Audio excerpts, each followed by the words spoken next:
So we are in Titus chapter 2 of 3. Admittedly, this might be a little bit shorter because these are pretty short chapters. And so if we tried hard enough, we could go through 2 and 3 tonight, but we're just going to do chapter 2 and finish next week on chapter 3. So can anybody remind us what we learned last week and kind of what Titus is and what it's about? Elders' Qualifications of the elders, absolutely. The organization of the church, for sure.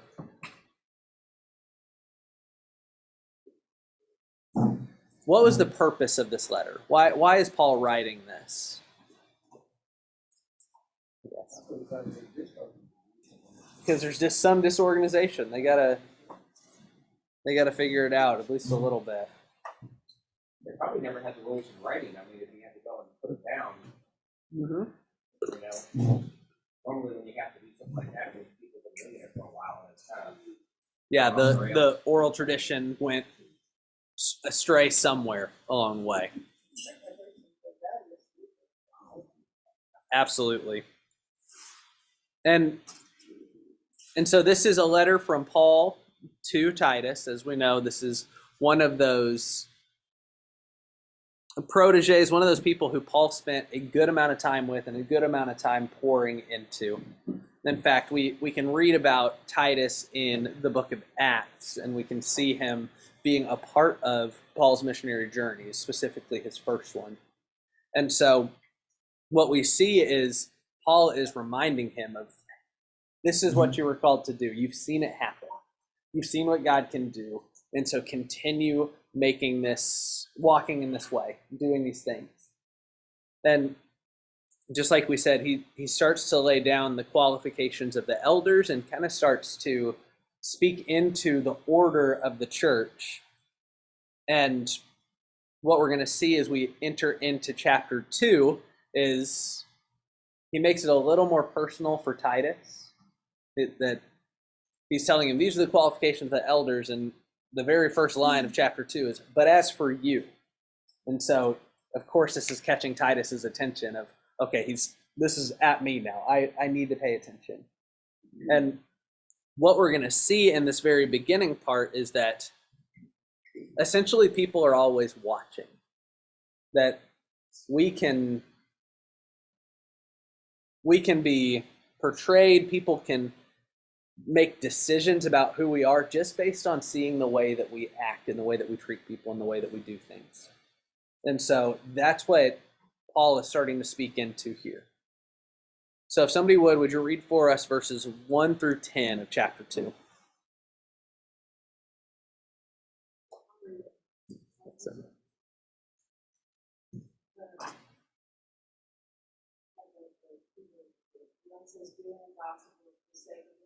Doing good for the sake of the gospel and promoting our people. As for you, Titus, conduct the kind of living that protects wholesome teaching. Teach the older men to exercise self-control, to be good and understand, and live wisely. They must have sound faith and be filled with love and patience. Similarly, teach the older women to live in a way that honors God. They must not slander others or be negative. Instead, they should teach others what is good. These older women must train the younger women to love their husbands and their children, to live wisely and be pure to their lives, to be good and be submissive to their husbands. Then they will not bring shame on the word of God. In the same way, encourage the young men to live wisely, and yourself must be an example to them by doing good works all the time. Let everything you do reflect the integrity and seriousness of your teaching. Teach the truth so that your teaching can't be criticized.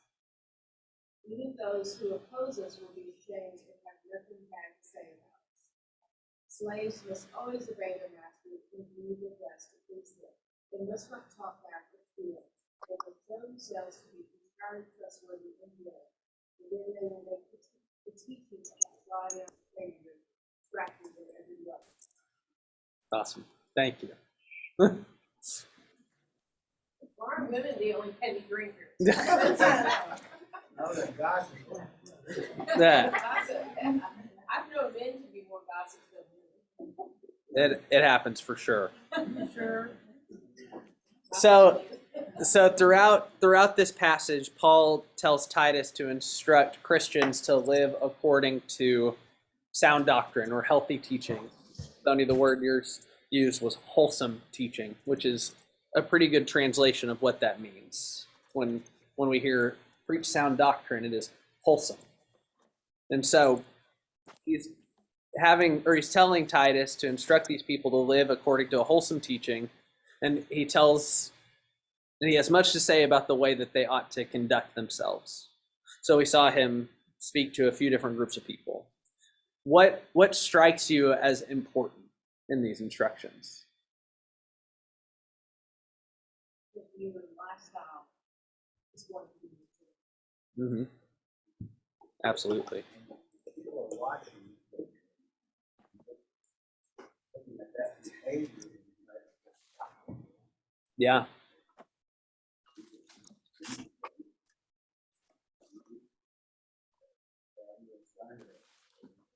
Right.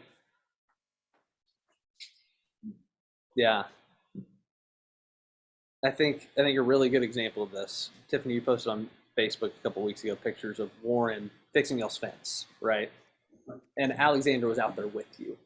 He was seeing you working hard and doing what you were doing, and whether he knows it or not, that was teaching him this is what it looks like to work hard until the job's done, right? I think that's what Paul is saying here, is even though maybe it's a little thing to us, maybe, whatever it is, working on the fence, picking up a piece of trash off the road, whatever it is, it can say something to somebody else. Y'all remember it was an old commercial. I don't remember when it was or who the commercial was for, but it was essentially that a good deed leads to a good deed. So somebody was about to trip off a curb and somebody catches them, and somebody sees that and then pays for somebody's bus ride, and and it just makes its way through, and you see the impact of it. I think there's a whole lot of truth to that.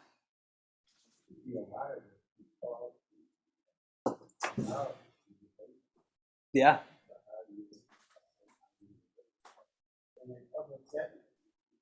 Right.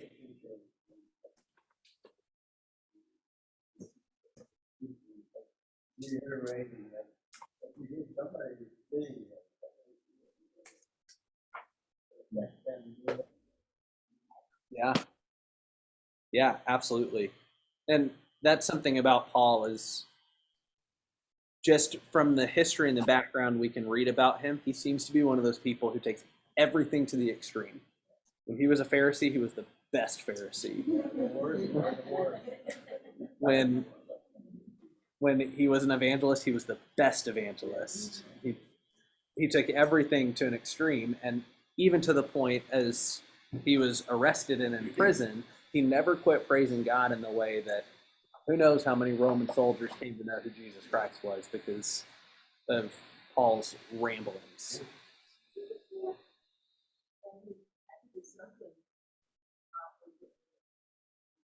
Right? Yeah. Yeah, he was doing something that was catching people's attention, right? And so Paul goes into he speaks about 5 different people: older women, older men, younger women, younger men, and slaves or servants. And each one, they're all in the same fold, right? They all kind of say the same thing, but they're specific to those people. How would we see that playing out today? We have TV apologizing later on for what about. Seriously. Yeah. Why are you picking on them? Why are you condemning them? People don't like the word shame anymore. Yeah.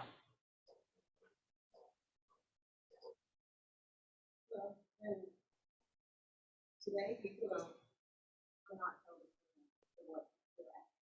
Yeah. If somebody got on TV, you question credibility. Mm-hmm. And we have a really long topic.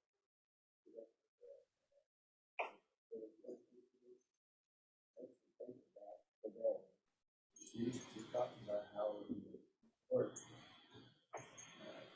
Maybe Mm-hmm. you get close, you're good. There's something about our society. You don't have to be. You don't have to work for perfection. You just kind of get there. Yeah. If they're good, that's good. If you don't, that's okay too.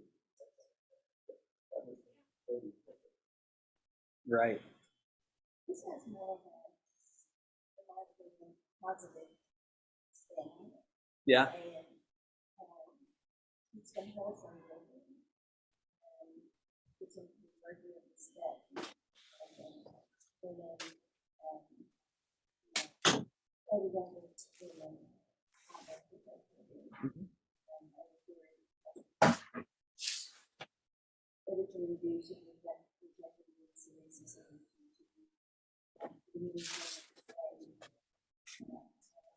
That's why Yeah. more of a audit and say the opposite. It's more of a Yeah. someone what to do instead of what not. Yeah.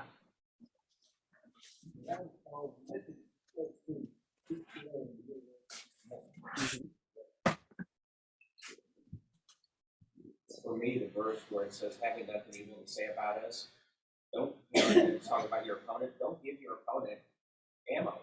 Yeah. Simple as that. I mean, you can sum all this up, I think, in there. Don't give anybody a reason. Yeah. You know, you can get somebody, I can give you a gun, but you can't shoot me if I don't give you any ammo for it. Yeah. Yeah. That's a good way to think about it. Of, that's the biggest complaint about Christianity, right? Is that it's hypocritical people. But why does it have to be that way? That I may still sin, yes, but I'm still saved by grace through faith.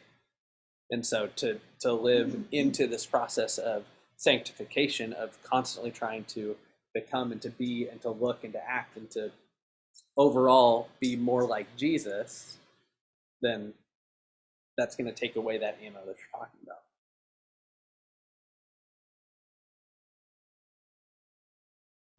And so we see Paul here talk about this eagerness and energy about doing good works.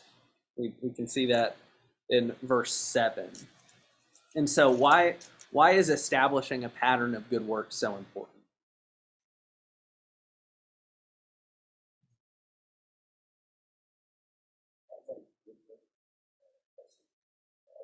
Mm-hmm.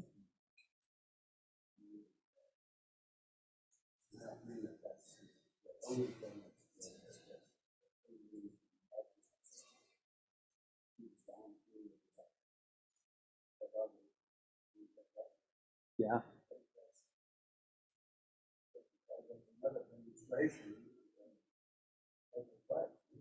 Yeah. Absolutely. Yeah. I love that. For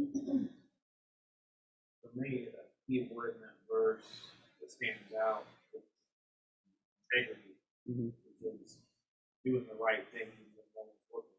Yeah. So it shouldn't matter to yourself who's watching when you're living the life and doing something. You know what to do to do it right. But it also helps when you see Right. what you're doing. You should be doing it for them. For sure. Integrity to me is very important. Absolutely. I agree. And it's it's kind of humbling to think about it in that way, that if integrity is what stands out most, if you are carrying yourself in such a way, if you're doing things in such a way, 9 out of 10 people, you're going to have no clue they saw or what they thought about it, but what an impact it can make.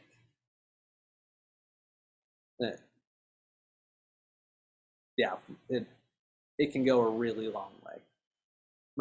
My last year working at White's Chapel, I spent the first 3 in the youth ministry, and then I spent the last year in the care and support department doing hospital visits, and I led a grief group, and that was kind of where I was focusing at that time. And in one of these grief groups that I led, somebody came in just randomly, and so I started talking to her, and she said, I work at the drive-thru in McDonald's, and I was having a really tough go of it, was grieving the loss of someone. She said, I was really about to take my own life. She said, but somebody in the drive-thru gave me their God is Big Enough bracelet.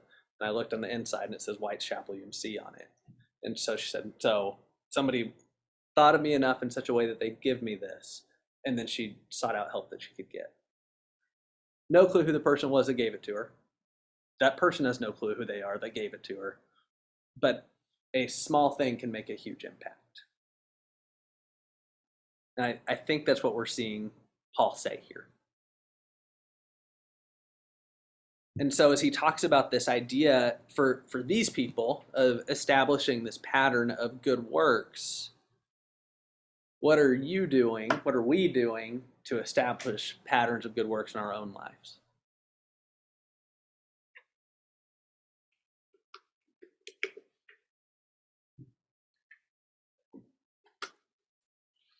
Like, what are we doing today? Hmm?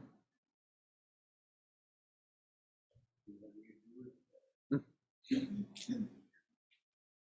to avoid be kind. Well, and I felt bad today because I went through the drive-thru, and the guy, we never said one word to each other. I gave him my card, he gave it back to me, he gave me my food, and it was like, and at first I thought, well, that was rude, and then I thought, well, you could have said something. So, yeah. So I thought I missed an opportunity there. Yeah. That makes me think about that same thing happening in the group.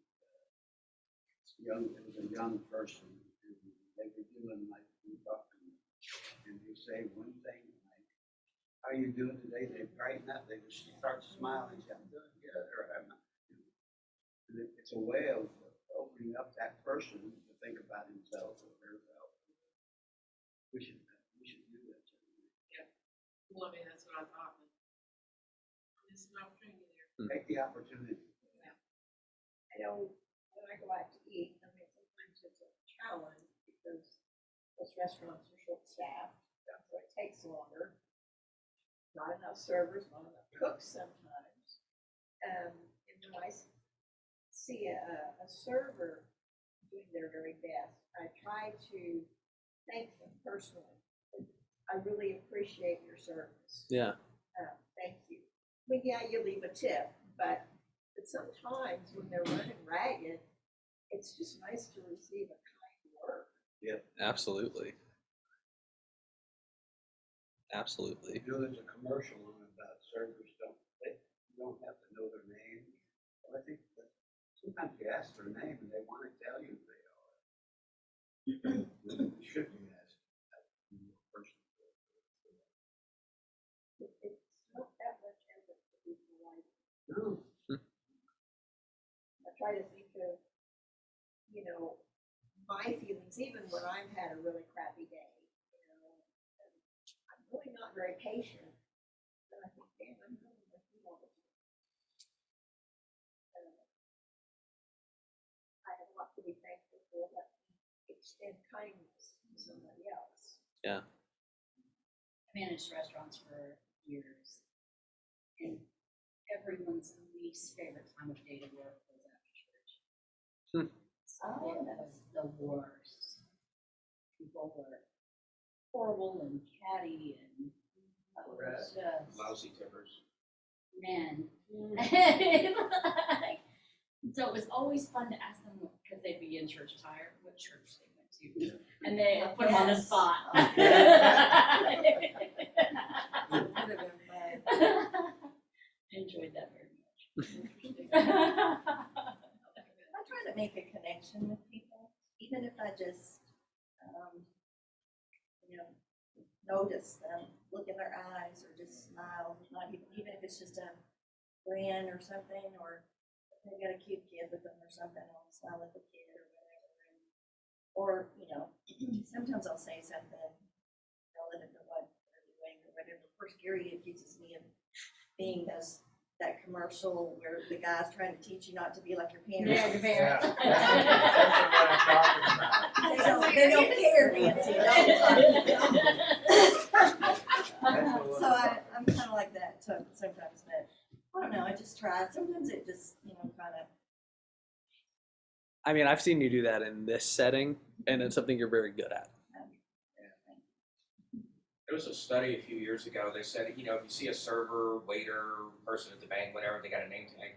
If you use their name when you address them, how much better the situation improves Mhm. just by using their name. Plus, a lot of people have unusual names. I've seen some really, you know, unusual names out there, and it's sparse. I mean, I got the name Dana, so you know, I got room to complain if I need to. You know, just using people. You know, using their own name when you talk to them makes them feel like they're just not a number, they're actually a name. You acknowledge that they're actually a Yeah. person. And a lot of times people do feel invisible. Yeah. If anything, it's a conversation starter. Right? And so, how does all of this apply to our faith?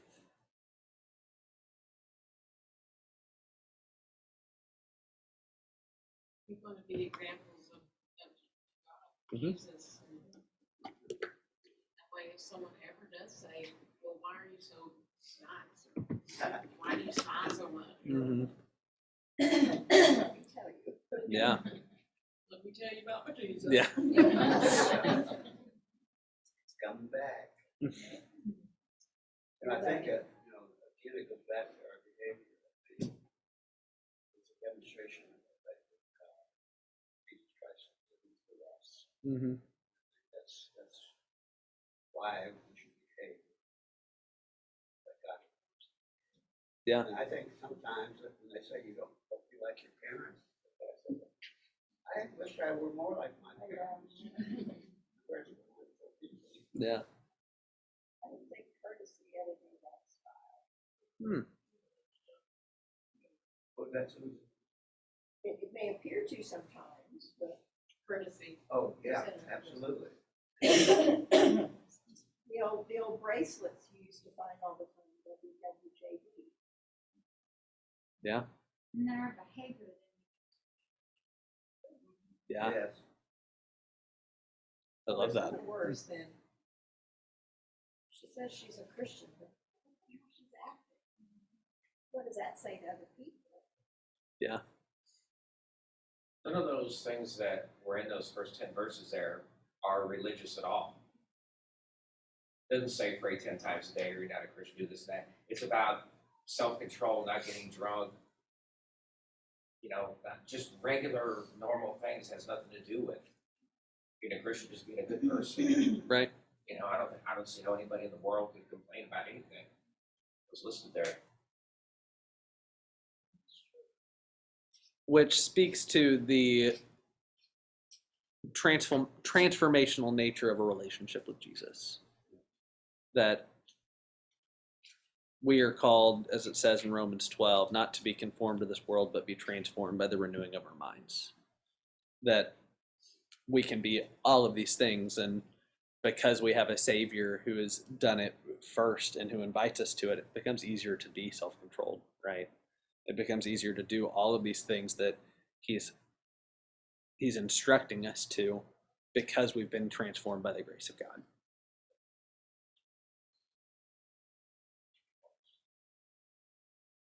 So let's continue on. Would somebody read for us verse 11 through the end of the chapter? I can. Thanks, Ethan.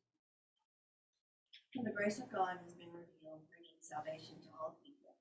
And we are instructed to turn from godless living and sinful pleasures. We should live in this evil world with wisdom, righteousness, and devotion to God, while we look forward with hope to that wonderful day when the glory of our great God and Savior, Jesus Christ, will be revealed. He gave his life to He gave his life to free us from every kind of sin, cleanse us, and to make us his very own people, totally committed to doing good deeds. We must teach these things and encourage the believers to do them. You have the authority to correct them when necessary, so don't let anyone disregard what you say. Thank you. So what does that mean? Go back down. Don't back down. I think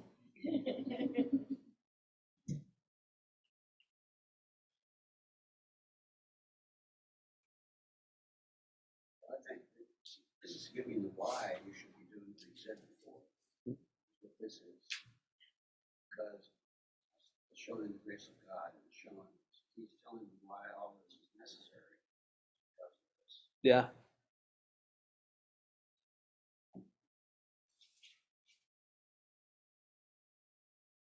I think this makes the concept of grace very graspable. It's easy to take hold of what the grace of God does for us. For the grace of God has appeared, bringing salvation for all people. What it does is it trains us to renounce ungodliness and worldly passions, and to live self-controlled, upright, and godly lives in the present age, waiting for our blessed hope, the appearing of the glory of our great God and Savior Jesus Christ, who gave himself for us to redeem us from all lawlessness and to purify for himself a people for his own possession who are zealous for good works. I just think that's a beautiful picture of what grace can be, what grace ought to be, because it's what grace is. And then I think he does stress to him that you really need to impress upon people all of this. Yeah, So don't let them disregard you. right. Support it. Which I'm not exactly sure how old Titus is, but he's obviously younger than Paul. And so I'm guessing he's older than Timothy, but call him 40 years old. Who knows? Maybe in his 30s. And telling him, don't stand down from your own authority. I tell you all the time, when we get ordained, the bishop lays his hands on you and he says his magic words over you, and then he says, take your authority and go. And that's something that, for someone like me, I was ordained when I was, 27, 28. And so for somebody to tell me, hey, take your authority and go, I was like, what authority? What do you mean?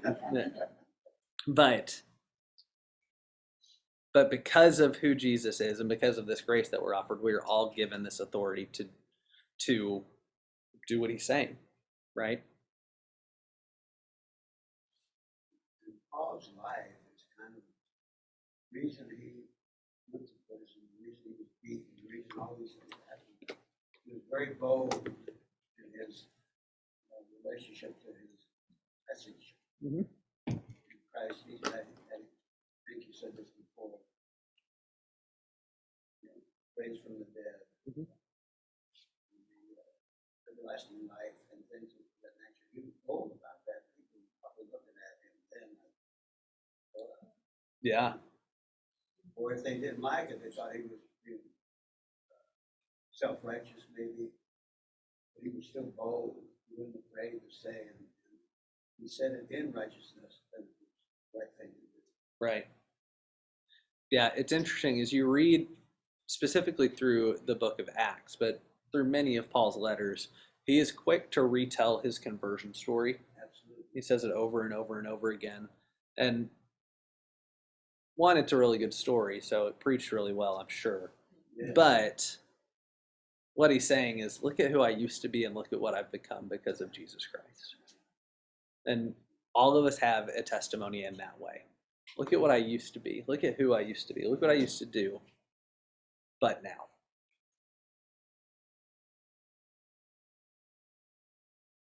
It's powerful, I think. And if I'm Titus and I get this letter from Paul, I'm pretty charged up, I think. I'm gonna read it over and over again. Yeah. Okay, now, start making lists, Yeah. I mean, this is just as nice. It could be every ministry is Yeah. every ministry is real. Absolutely. It talks about the ages. The ages. The word still is the same. The teaching is. And this one maybe here's what we do. Yeah. Look at the ages and what we do. You think we got a bad situations in? Imagine what what's happening. we would be dying back then if we were doing this. Mm-hmm. Yeah. We could be exposed to that. Yeah, absolutely. And so this is a great encouragement from Paul for all of us to preach grace, to be grace. You know, we say all the time, the mission statement of the Methodist Church is to go and to make disciples of Jesus Christ for the transformation of the world. And like you've heard me say, I really think that ought to be switched to be disciples of Jesus Christ for the transformation of the world. Be a living example of his grace. Because like we said previously, there's eyes on us. People can see what we're doing. And because of who we are in Jesus, that ought to mean we act differently. Jesus says in John 13, people will know that you're my disciples by the way that you love one another. People will know that you're my disciples by the way that you show grace for one another, by the way that you care for people. And that was something that the early church did incredibly well, was they cared for people, whether financially or they just made sure that nobody was going hungry. They made sure that everybody had exactly what they needed because they were in a community with one another that was founded on grace. And so, like I said, it's an encouragement for us to preach and to be grace. We've all heard and we've talked about it in here, the Saint Francis of Assisi, not Francis, Saint Francis of Assisi's quote of preach the gospel at all times and when necessary use words. I came across the full context of that story today. Of he was teaching a group of young up and comers, and they went into the city with the intention of preaching the gospel. And in that day, they went and played soccer with the kids in the field, and they helped a widow do whatever she was doing. They went into the community, and they were around the community, and he finally said to the group, okay, let's go back. Somebody said, well, aren't we going to preach the gospel? And he said, the preaching of the gospel that you've done now is more powerful than the words that you can use. And I appreciated the context of that.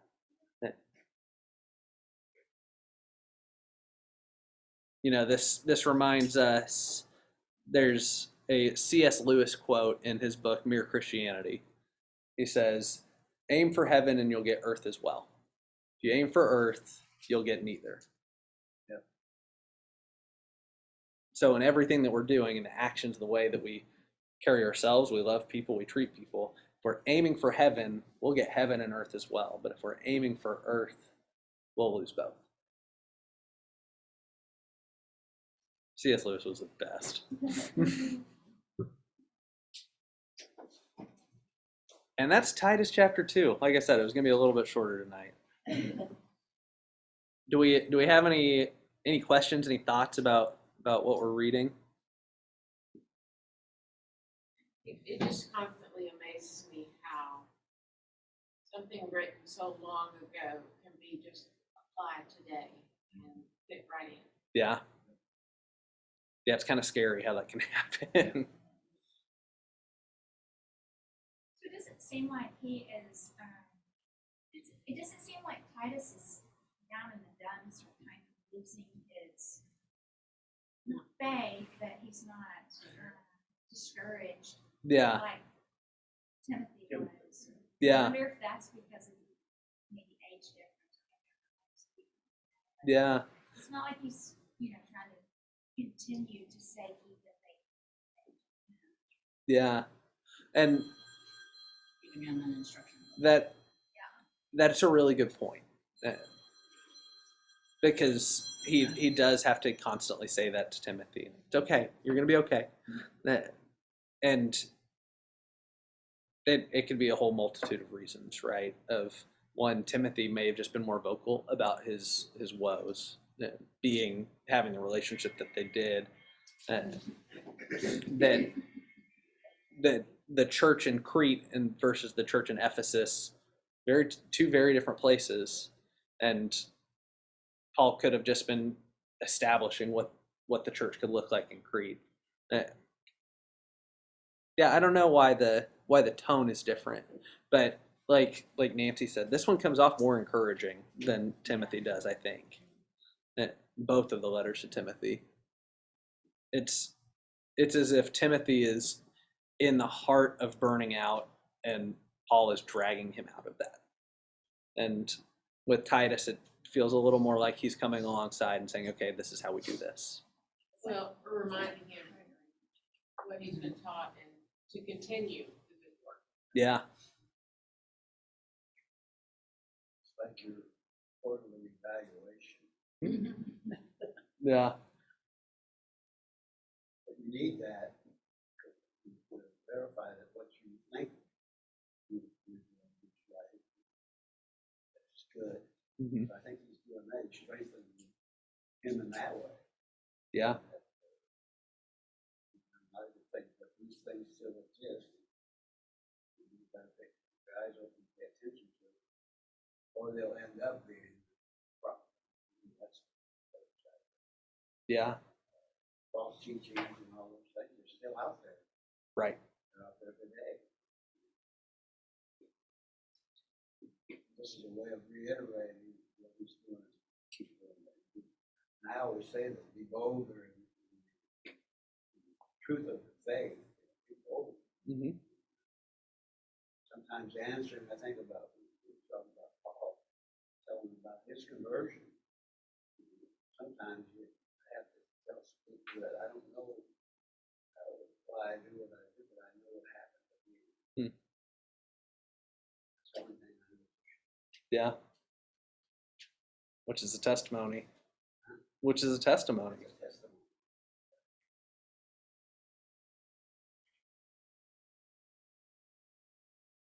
Final thoughts. We're getting out here early, team.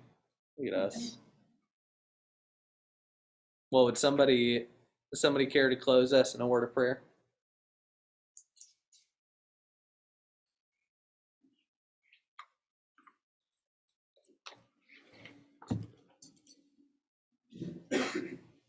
Although, Thank you.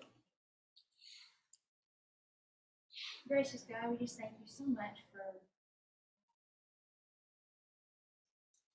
the words that you taught us, that two or more are gathered in your name.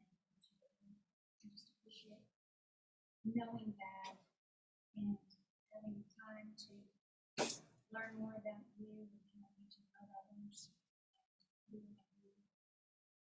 We thank you just for the many blessings. Let us not forget those when we are having our woes. Let us remember our blessings. Just ask that you take us home safely to Amen. Thank you. Online folks, thank you for joining us. Thank you.